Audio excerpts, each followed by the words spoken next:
le besoin de renforcer la coopération qui existe entre le Canada et notre pays.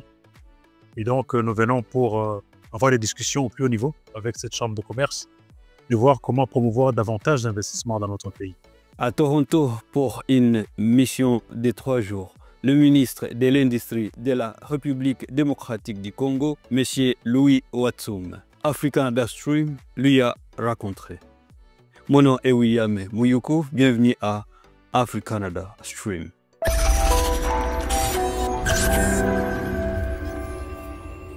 Ladies and gentlemen, it is exactly 1:45 p.m. here in Toronto Eastern Time. Please rise to welcome our VIP delegation led by the Minister, Louis Watsum of the Democratic Republic of the Congo. Son Excellence, merci de nous accorder cette opportunité de discuter avec vous.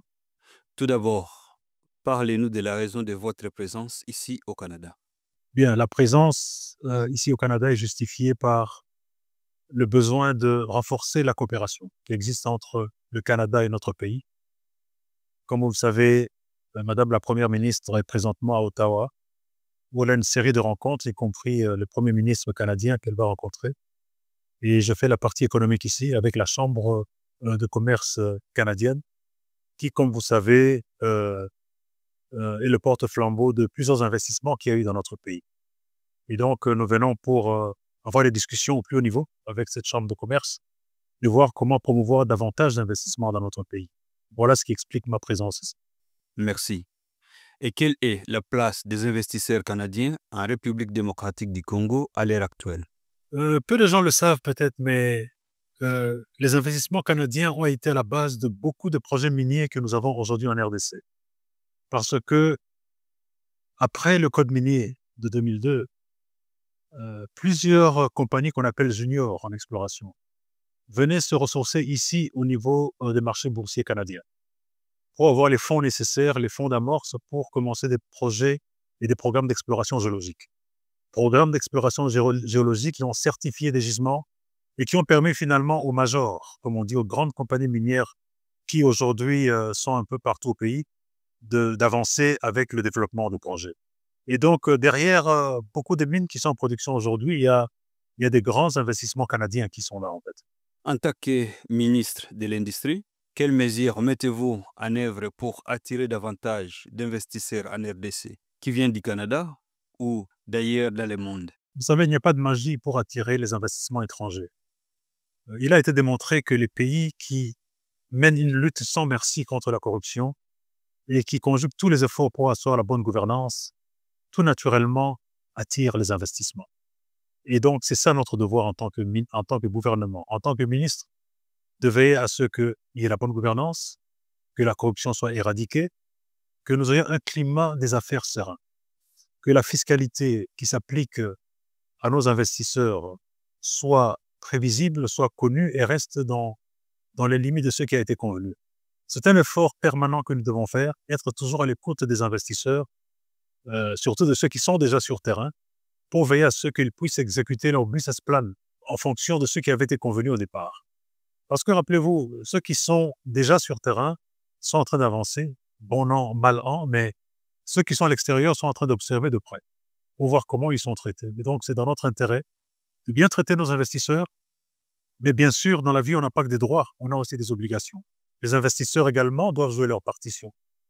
Ils doivent conduire leurs affaires en toute transparence, dans le respect strict des lois du pays.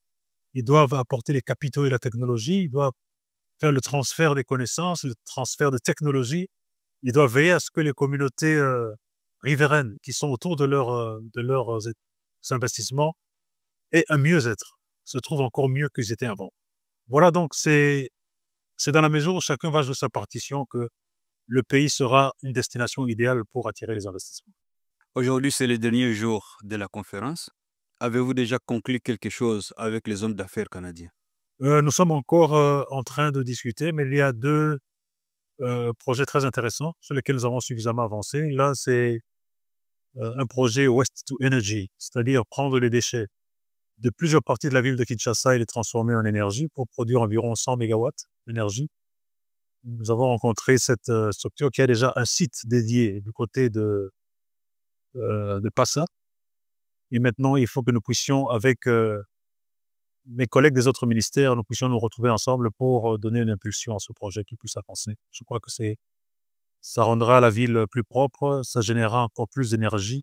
Mais il y a des discussions à caractère plus commercial, de tarifs et autres, qu'il faut essayer de régler.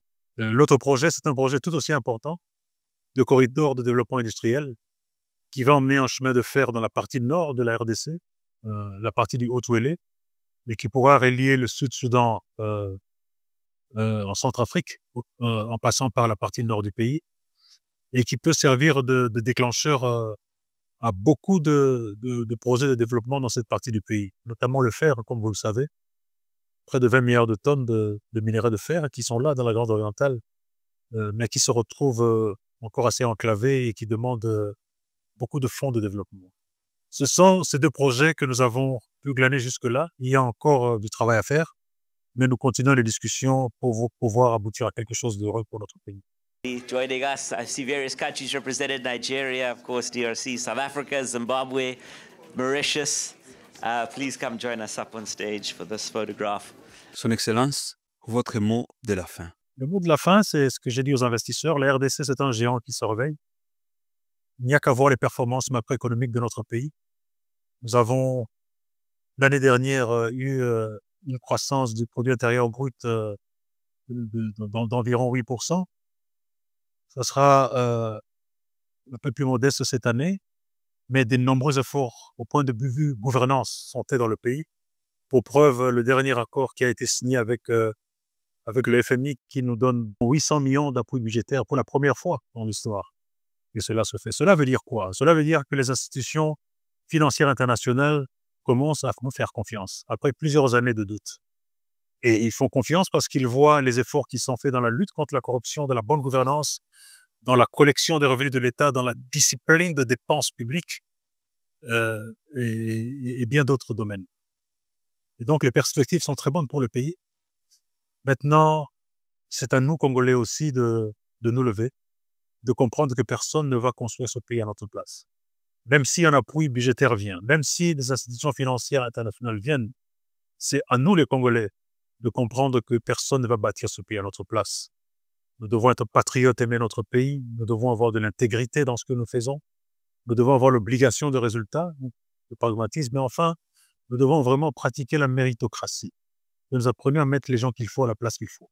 C'est à ce prix-là, et par le travail assidu et acharné, que notre pays sortira de l'ornière et deviendra une superpuissance mondiale.